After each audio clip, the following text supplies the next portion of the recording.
Agora vamos avaliar um pouquinho sobre aspectos comportamentais. Vamos avaliar o comportamento e bem-estar animal. Será que é importante a compreensão do repertório comportamental de animal?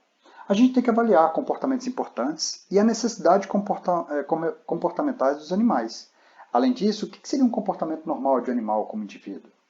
Vamos avaliar um animal na natureza? Vamos avaliar um animal em cativeiro. Será que há alterações comportamentais? Será que existem comportamentos que são naturais de cada indivíduo, de cada espécie? Alguns indicadores comportamentais que refletem um bom nível de bem-estar. O que seria um comportamento normal de um animal? Todo animal ele tem um sentimento, um comportamento de alerta e é curioso sobre o ambiente externo, sempre prontamente específico a receber estímulos ambientais. Além disso, ele expressa uma variedade de atividades, por exemplo, a exploração, para identificar o que tem naquele ambiente, o que há de novo. Além disso, ele interage com outros membros do grupo e, se for animais domésticos ou mesmo animais silvestres, tem uma interação, uma forma comportamental após a interação com os seres humanos. Alguns deles evitam seres humanos, que é uma característica comportamental de fuga, ou outros até brincam com seres humanos, que são os principais animais domésticos, onde se destacam os pets. Dentre um comportamento normal, a interação com outros membros do grupo, como, por exemplo, comportamentos afiliativos, de limpeza, catação recíproca, isso aí são comportamentos naturais. Vamos observar alguns primatas. A catação de piolho, às vezes tem um processo mais afetivo com relação a animais pequenos, animais jovens. Este comportamento pode ser influenciado, por exemplo, devido à espécie, à raça, à variação de idade e tamanho, como também ao tamanho do grupo. Isso são alterações comportamentais normais. Além disso, nós temos alguns comportamentos que eles podem ser estimulados ou expressos quando em contato e interação com seres humanos. Um comportamento de fuga, por exemplo. O espaço pessoal do animal em relação às proximidades dos seres humanos. Em média, é de 0 a 50 metros de distância. Vamos pensar na espécie equina.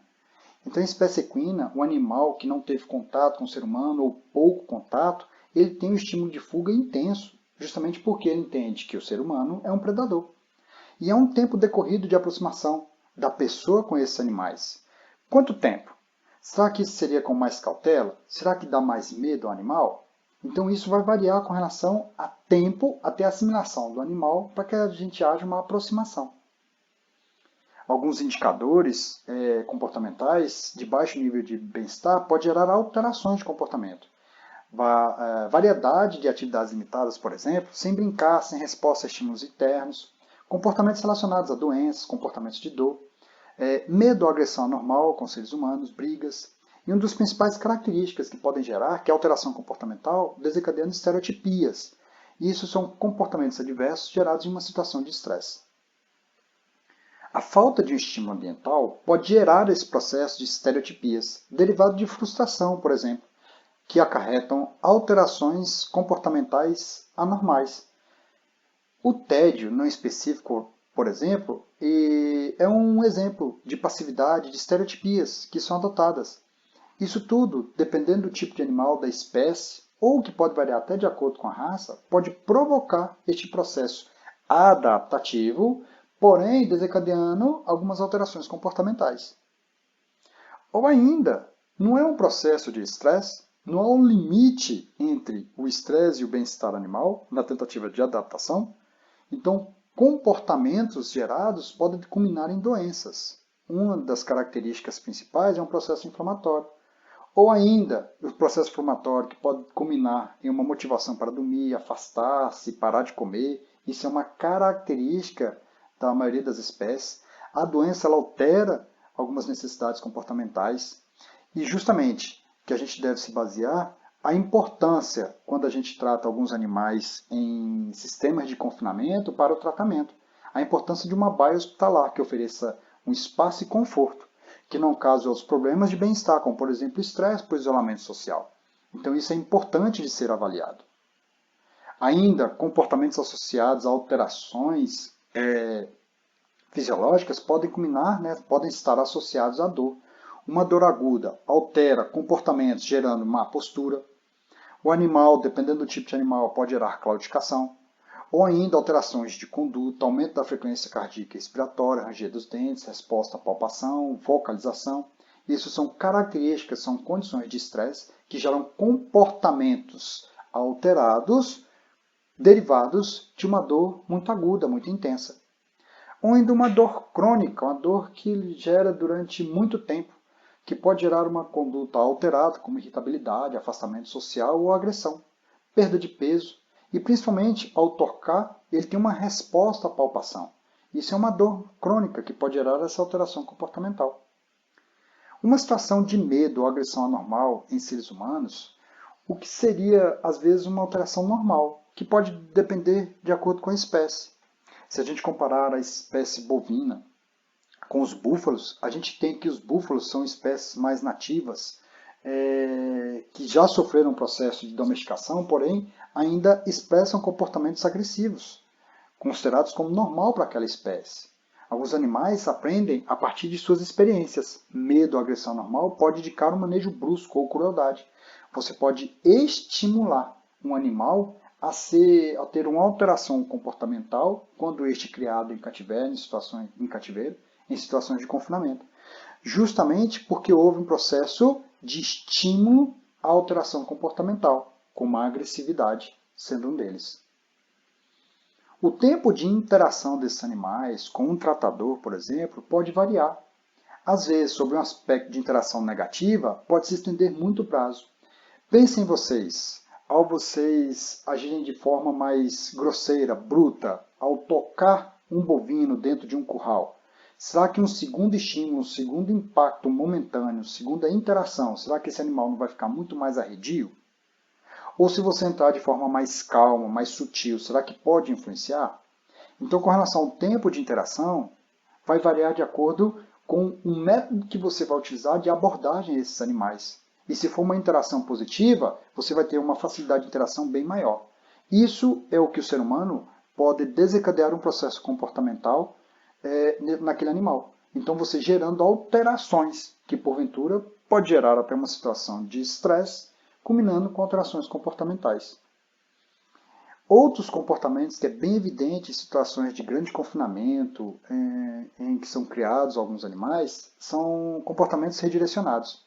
Atividades normais direcionadas a receptores inadequados, por exemplo, bezerros mamando em outros bezerros, ou seja, aqueles bezerros que são tratados com amamentação artificial, às vezes por um estímulo, tem um contato lateral com algum bezerro e assim gera esse estímulo à amamentação, ou ainda a mordedura na cauda de alguns suínos que gera um processo de canibalismo.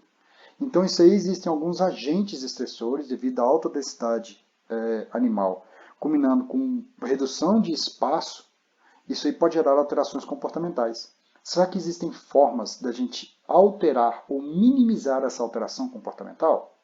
Colocando alguns brinquedos, alguns utensílios que podem funcionar como extravasamento desse estresse. Isso aí são alternativas que podem ser utilizadas. Mas qual que é o limiar de bem-estar animal ou de um estresse animal? Isso é o que deve ser avaliado. Além disso, pode gerar outros tipos de comportamentos que são prejudiciais ao próprio animal. Cães, por exemplo, em situações de estresse, não param de se lamber, gerando até feridas nas patas. Isso é comum de se ver. Ou ainda cavalos, que podem promover automutilação. É comum vocês observarem animais de grande porte, como os equinos, de chegarem em baias que têm aproximadamente 16 metros quadrados, e eles desencadeando algumas estereotipias, alterações comportamentais, que geram processos patológicos, dentre as quais é o chamado aerofagia, que o animal engole ar. Isso é um fenômeno combinado devido ao processo de estresse, onde esse animal é criado em uma condição de pequeno espaço. Então isso pode interferir, desencadeando o processo de alteração comportamental. E como é que eu poderia avaliar de forma qualitativa esse comportamento? Existem alguns indicadores, critérios, princípios e uma avaliação global. Se a gente puder avaliar esses indicadores, como ausência de fome prolongada, ausência de sede prolongada, conforto no descanso, conforto térmico, facilidade de movimento, isso pode ser reduzido com uma boa alimentação, bom alojamento, boa saúde e expressão de comportamento. Todos esses fatores, esses indicadores, podem ser avaliados. Porém, o que deve ser estimulado é justamente os princípios básicos de boa alimentação, alojamento, saúde e expressão comportamental. Além disso, a ausência de lesão, a ausência de doença, de dor, a expressão de comportamento social ou de outros comportamentos e a relação do animal com o ser humano é um dos fenômenos que podem ser avaliados de expressão comportamental e estado emocional positivo. Tudo isso são características que podem ser avaliadas no animal. Mas de que forma que eu avalio? Esses animais, com relação à alteração comportamental, qual que é a frequência, a duração dessa alteração, ou ainda, quais são os números dos animais que estão expressando essa alteração comportamental. Exemplo, quantos animais estão brigando dentro de um lote de suínos que são criados de forma intensiva, de forma aglomerada, de forma confinada? Qual que seria um percentual desses animais que vocalizam no manejo ou num processo de sensibilização? Isso é o que pode ser avaliado de forma quantitativa e justamente poder, de certa forma, conseguir coibir essas alterações comportamentais. E quais seriam então indicadores de bem-estar? Os que são válidos medem o que queremos que meçam? Relacionam-se verdadeiramente com o que o animal está vivenciando? Os que são aplicáveis podem ser medidos na propriedade de uma forma prática, rápida, simples e aceitável para o produtor? Ou os que são replicáveis, o resultado é o mesmo independente do avaliador? O resultado é o mesmo medido pelo mesmo avaliador em momentos diferentes? Tudo isso tem que ser avaliado. Então não existe uma forma fixa de avaliação de bem-estar animal. Existem mecanismos no qual se pode avaliar dependendo do sistema de criação, dependendo da alteração ambiental, dependendo da espécie ou mesmo da raça do animal. E essa variação pode ser até individual. Qual que é o grande desafio, pessoal? A quantidade de espécies que existem no nosso ecossistema. Todas essas espécies têm um aspecto fisiológico, comportamental e emocional diferente. A falta de validação científica dos indicadores de bem-estar animal pode interferir nesse processo de avaliação. E há uma intensa necessidade de melhorar a comunicação entre vários autores. Dessa forma, é interessante se avaliar. Finalizando, não existe um processo fixo de avaliação de bem-estar animal. Existem alguns mecanismos, dentre os quais se destacam principalmente a avaliação dos níveis de cortisol, que determinam o estado fisiológico ou patológico do animal, onde a gente tem valores absolutos para avaliar o nível de estresse, ou ainda alterações comportamentais, que podem ser quantificadas através da visualização. Para cada sistema, um tipo de avaliação. Encerro aqui nossa aulinha de hoje e ainda disponibilizo para vocês um fórum para que a gente possa discutir com relação a comportamentos, a indicadores de bem-estar animal. Muito obrigado.